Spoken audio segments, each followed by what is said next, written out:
Thank you all for coming. I know it's just a bit after lunch. Everybody is fighting a digestive system who wants us to be a bit sleepy. So I'm going to be speaking very fast and with a strong accent. If you don't understand what I'm saying, let me know. I don't take any offense. I know it can be a struggle. I'm going to talk about compliance and how we can turn compliance into a catalyst for productivity. I know most people when we think about compliance and governance, we think about a slow process with a lot of hurdles, and it's how we can take this and transform it into something that really help our organization get faster in building. So first, the agenda. I'm going to talk about trying to define AI governance. I'm also then going to talk after some changes. I've talked with a lot of organizations that are going in the journey of building AI governance. So I'm going to share the horror story that I've heard and seen. And then I'm going to share the best practices, how this organization moved from this horror story to something that is really efficient for AI governance. Finally, I'm also going to talk about what we do in the Domino governance team. You've already seen some of the new release announcements in the keynotes, but I'm going to talk a little bit about our roadmap for the next 6 months and further. And I'm going to conclude by talking about the business value of AI governance, which hopefully we'll all agree that it's better productivity. Let's make this interactive so I don't die here. Ask me any question whenever you have a question and so on. Feel free. All right, so defining AI governance. So to start, I'm going to say, why are we even caring about AI governance? And one of the reasons we care about AI governance is this rapid transformation in the world of AI. Right away, I've been in the world of AI for more than 15 years now. And it was a slow and steady process and increase. And suddenly with ChatGPT and the advent of Transformer, it has really increased. We're already talking about AI agents, and the innovation is going faster and faster and faster. And like every day, there is something new happening. So there is this acceleration in terms of technology. Government and country are starting to pick up, and they are regulating or thinking about regulating a lot more. So there is this fast innovation, and now there is the new regulation that are coming to try to control a little bit and give guidelines around that fast innovation. We also have much more AI incidents that are taking place. There is the OECD. They have their database where they track all publicly available AI incidents. The increase since 2023 to today is more than 2,000% more AI incidents. That's largely due to all the generative AI that is harder to control.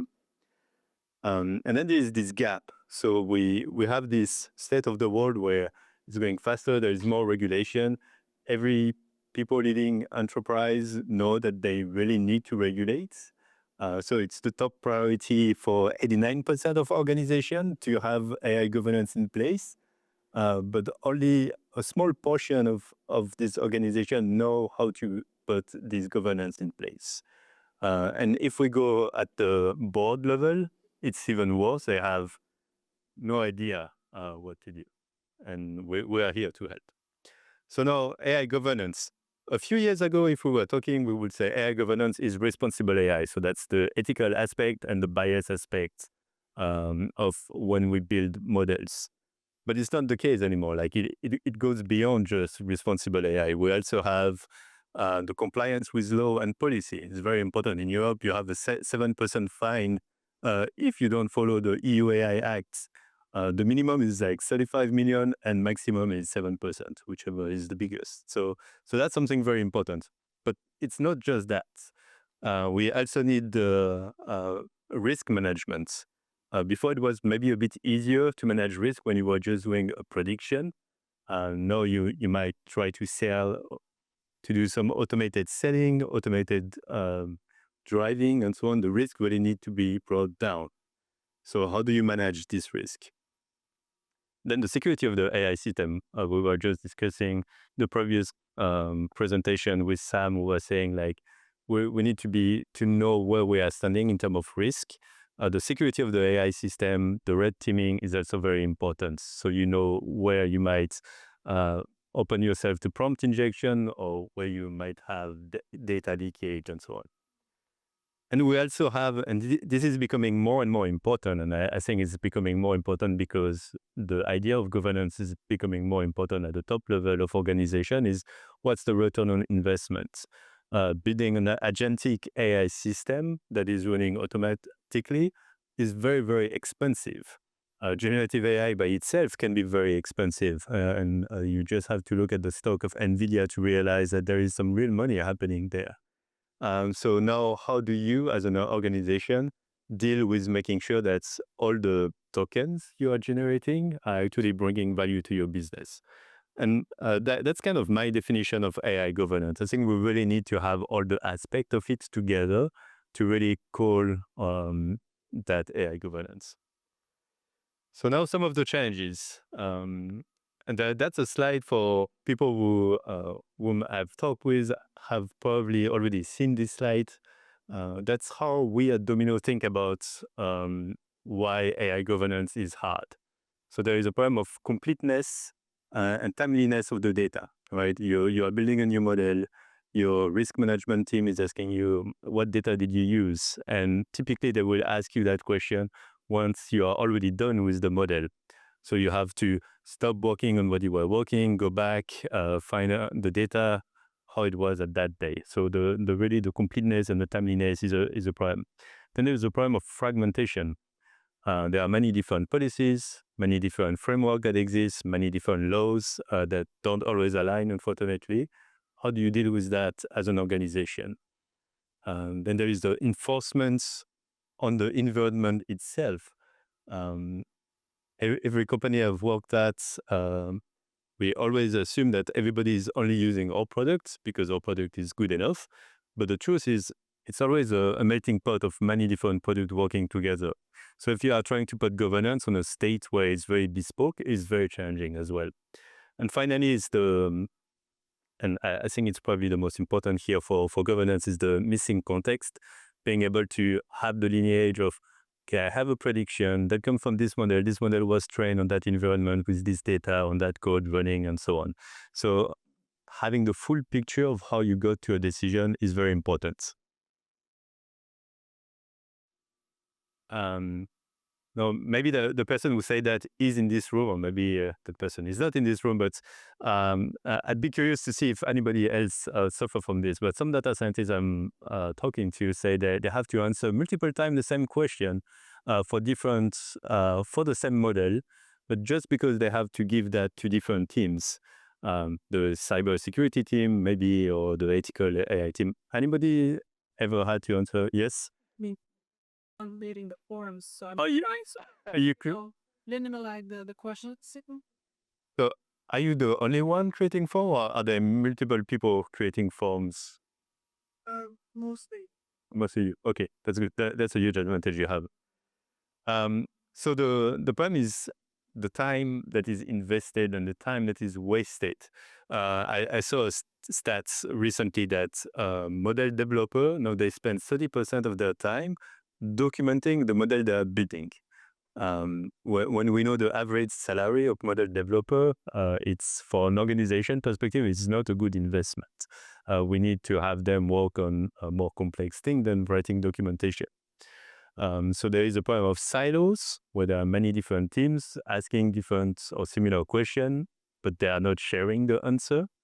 There is a problem of where compliance is happening. I've heard of people who are using Salesforce, custom tools, spreadsheet, emails, and all of it is their solution for governance. And so when the auditor comes in and they ask about a question, it's very complicated to find the answer. And then that's create a bottleneck for innovation and for everybody else. All right, challenge number 2. It takes us 1 month to train a model and 11 months to review. And I'm not even, it's a real quote. Anybody got worse than that or not? That's the worst I've heard. I've heard a whole ratio, but anybody go slower than 11 months for the... risk management process? No. Okay. Well, It doesn't include implementation. but the deployment to price you in, yeah, there is that. All right. So the challenge here is like often we see with a developer is saying, I'm gonna create a model. It's an AI model, and so you have to go through a form. And it's gonna be the same form independently of what AI model you are building, how it's gonna be used, and who is going to consume it. And that's of course a problem. So the first thing is you need to implement some risk tiering. Multiple categories of risk needs to be compounded together so that you can really classify correctly your model and not just like it used to be low, high, medium, or low, medium, and high type of risk. Now we go in much more details and we say, well, it's a low risk for that use case for this type of consumer. So we need to go a bit deeper. And the thing is the missing inventory. If you don't have an inventory of all the AI system or the AI models that you are creating, you have no way of being able to classify or to govern them. So this AI inventory is really the first piece that you need to put in place. That's a very large firm I was talking to about governance. And they told us about this story where the auditor caught an error in how they collected their evidence. And the result for them was they had to restart the whole evidence gathering. Drug development in pharma is very slow. They cannot afford to lose more time for the drug to hit markets. So that was a big bummer for them. So how can you operationalize governance to avoid this type of mistake? Right. So I already mentioned the enforcement is kind of challenging, but the other problem is people don't use automation and tools to be able to collect evidence. We have systems now that are fairly easy to put in place where you can extract information from the code that the model developer are creating to be able to know which data they use, what type of learner they have used, what type of parameter. They don't necessarily have to document all of this. So leveraging or not using automation and tools is a problem. And there is no monitoring and feedback. The AI system is going to be deployed, and then you have a reminder that in 1 year you need to evaluate again how you are doing. And maybe it went off on day 2, and you took 360 days to figure out. So that's another challenge. And that I'm taking from a Gartner paper that I published, the 5 things that keeps heads of governance up at night. Why don't they see how important governance is? That's more like maybe at the top level of the organization, we know like it's important for everybody, but when you go talk to people who actually develop the model or people who actually take this model and deploy them to production, for them, governance is painful, right? All of this is, you're slowing me down, it's red tape. So there is a cultural hurdle and there is a principle to practice gap. So you have some principles. I want to have only fair and unbiased model. And then in reality, it's taking too long to be able to do that. So you need to be able to get buy-in and culture, having the clear principle and have clear role and ownership. That's also going to be important.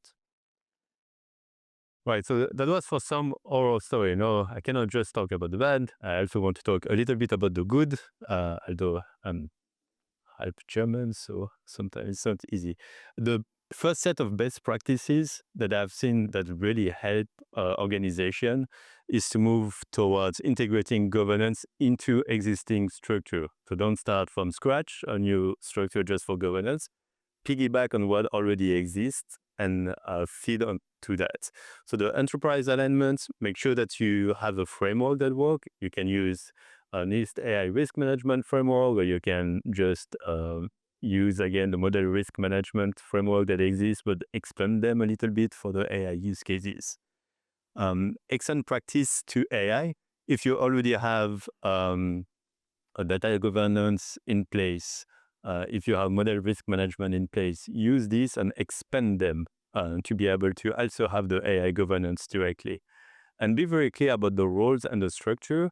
It's a team sport to do AI governance. You need legal, you will need to have expert in ethic, you will need to have expert in cyber security. How can you bring everybody together and have a system that works nicely together without spending months building it?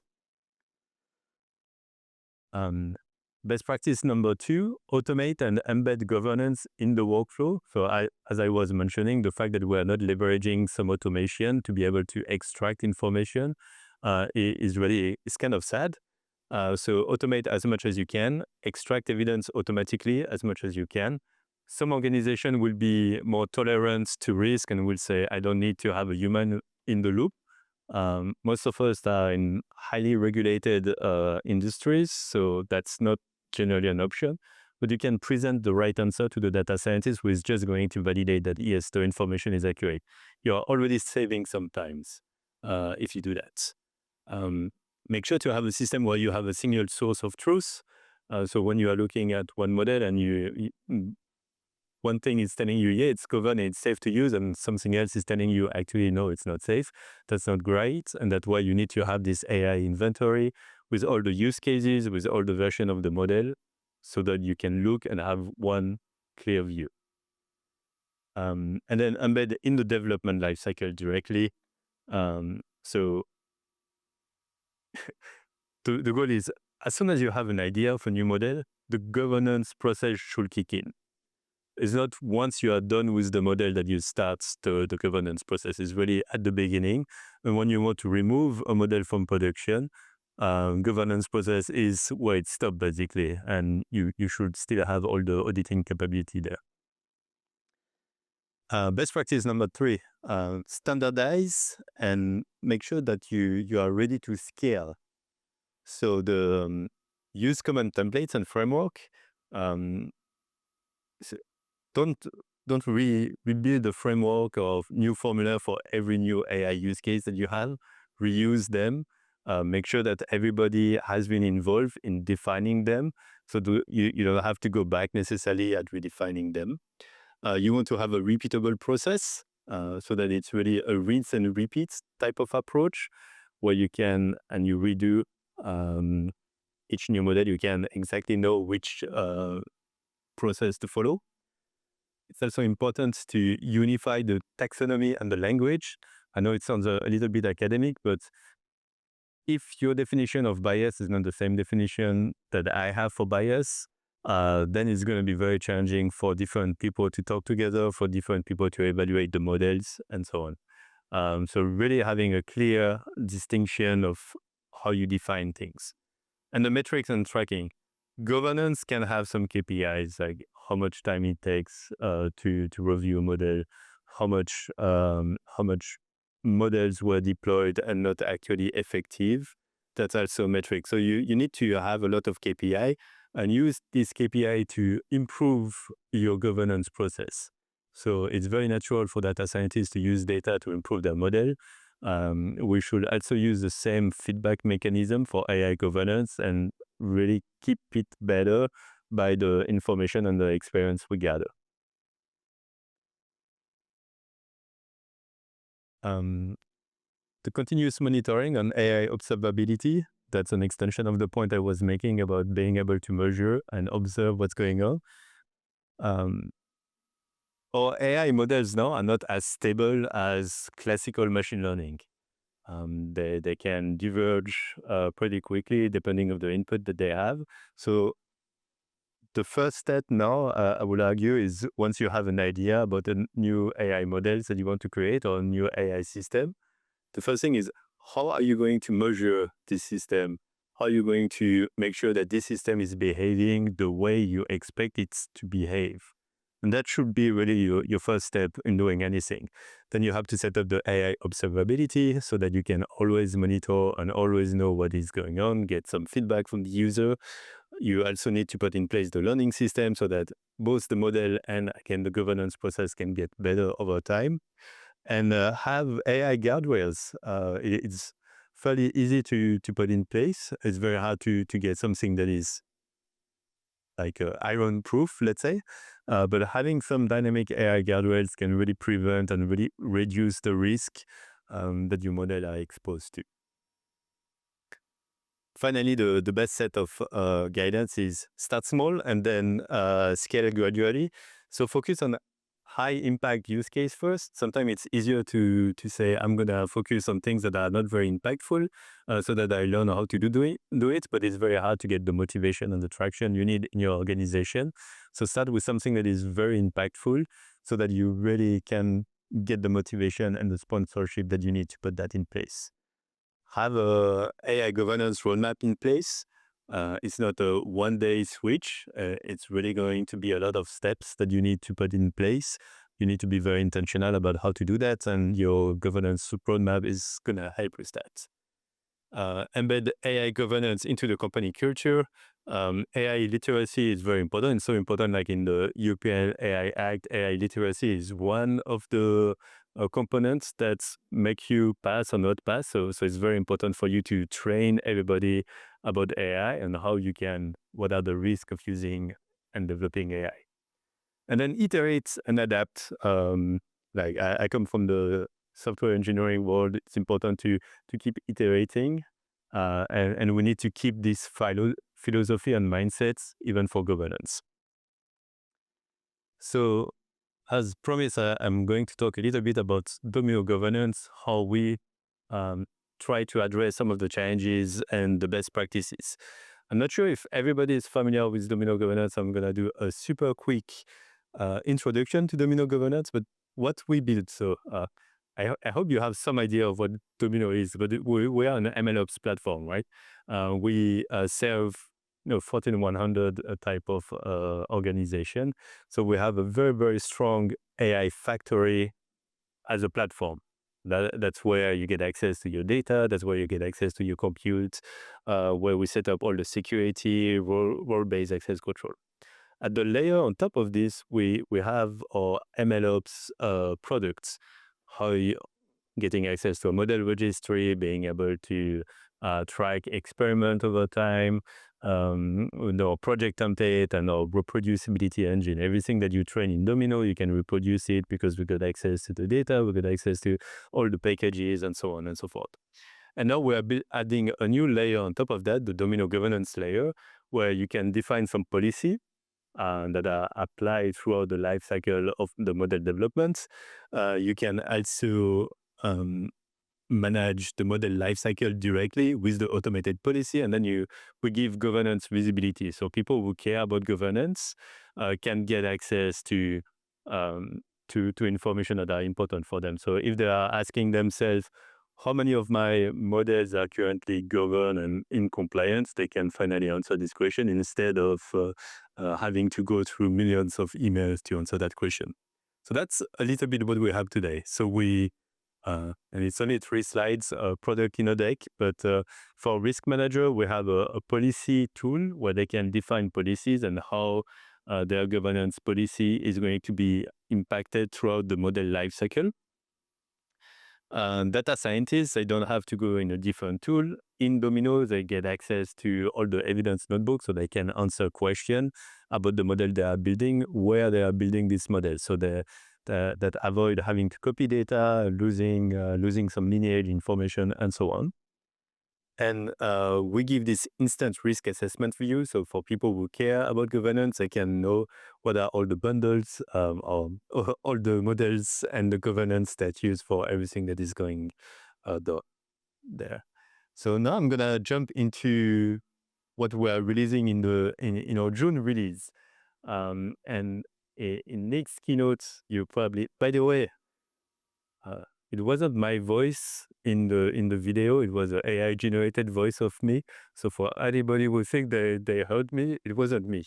But so the one of the things we're releasing is finding conditional approval and remediation, and that was super important for a few organizations I talk with, because they say we sometimes find issue and we don't want to block totally our data scientists, but we still want to block them at some point. And so now the reviewer can define how much time they want to give, group the issue together and say, okay, I give you a temporary approval as long as you fix all this issue in X amount of time. And it's all tracked. We have all the tasks, we know who is the owner, and so on and so forth. We created a policy editor because we realized that everybody who creates policies in our organization don't love YAML. So we have a UI-based editor, so it's easier to create a new policy. Uh, we have improve our automated evidence generation. As I mentioned, in Domino, we have our experiment manager. This our policy engine can read directly from our experiment manager and can access metric from all over Domino. And you can define in your policy which metric you want to or you care about, and you can evaluate them directly and automatically in the policy. You can also run what we call scripted check. That's really a set of script that you want to execute against your data or against your model or against anything, honestly, to evaluate the quality of your model. All the outcome of this scripted check are directly attached in the evidence notebook. There is a link to the job that's run it. It's fully reproducible again. I'm gonna go a bit faster because I have only 5 minutes. Gated action, that's something I'm extremely excited about. It's where our Domino platform and our Domino governance really start making only one. Because you can define in your policy a set of action that are going to be allowed to the data scientists based on where they are in the life cycle of their model. So the first one we're shipping is deployment gates. So data scientists cannot deploy a model to production before getting a set of approval that you define. It's fully customizable. You own the policies, but you can really enforce the action that are allowed to the data scientist in your policy. So I think there is a lot of value there, and it can extend for workforce management, for cost management, and so on, obviously. Improved XML asset governance. That's another one I'm very excited about, where we know that we don't train all the model anymore. Again, a few years ago, most organizations train 99% of the model probably. Now we are in a world where it's probably less, right? They are using third-party models. It's very hard to govern. So how do you govern all of this? Well, with the AI inventory that allow you to track and govern everything. That's what we built here. All right, in the roadmap perspective, so I already talked about the summer 2025. For the winter 2025 release, we are going to support more use cases. So that's really in Domino, we'll have use case as a native entity. We'll support better versioning of policies and bundle. We'll have this better risk tiering that we were just discussing, so that you can have a really fine and granular definition of your risk. We'll also release AI agents. We are already working on our automated documentation AI agent that is automatically generating your documentation, and then the data scientist can just review and edit them. Automated evidence, obviously, being able to take away information. And in 2026, we are going to support more in terms of the attestation, when you need to attach an attestation to a team or to a model or to an AI system. We'll integrate closer with data integration tools that already exist out there. We'll also have guardrails. We already have our AI gateway. It supports a little bit of guardrails, but we'll make that embedded directly into our governance product. And we'll have more AI agents to evaluate your policy. So if you create a policy and you want to evaluate your policy against UAI Act or the new law in Singapore, you could do that automatically with the agent. And something to create your policy. If you have a lot of documents, you can just drop this your document about your internal policy, and we'll create and generate a policy in Domino for you. And then compliance auto-evaluation. Once you have the notebook and once you are feeling ready about it, you can just say to this agent to evaluate whether you're good or not. Now for my last slide, the business value of AI governance. So hopefully, despite the 2 p.m. and we are fighting against drowsiness, but risk identification and mitigation. It's very important to be able to identify your risk. And once you identify your risk, organization can take more risk, actually. It sounds counterintuitive, but when you jump off a cliff and you know that you are not going to die, you're much more likely to jump off that cliff.